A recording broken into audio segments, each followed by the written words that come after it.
చంద్రబాబు గారి పరిపాలన చాలా బాగా నడుస్తుంది. ప్రస్తుతం ఉన్న పథకాలన్నీ అందుతున్నాయి. ఇప్పుడు దాకా పెట్టిన పథకాలు అందుతున్నాయి. ప్రస్తుతం 3 పథకాలు అమల్లోకి వచ్చినాయి. రాబోయే రోజుల్లో అమ్మఒడి అనే పథకం కూడా మనకు 15 రోజుల్లో రిలీజ్ చేయబోతున్నారు. అది కూడా ప్రజలందరికీ అందింది.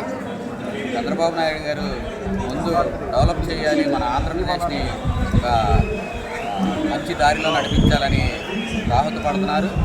ఇంకా రానున్న రోజుల్లో ఇంకా మంచి పనులు చేసి ఇలాంటి మహానాడుల్లో ఇంకా మంచి పనులు చేస్తారని మేమందరం ఆశిస్తాం. అంటే రోడ్లు ఎలా ఉన్నాయి, అదేవిధంగా రోడ్ల గురించి అంటే మరొకరు చెప్పుకోవాల్సిన అవసరం లేదండి.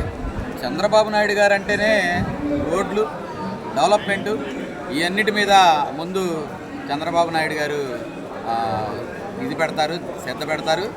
ప్రజల్లో మనకు కావాల్సింది ఏంటంటే ఇవాళ పథకాలు అంటున్నారు, ఇస్తారు, పథకాలు ఇవ్వకుండా ఉండవు.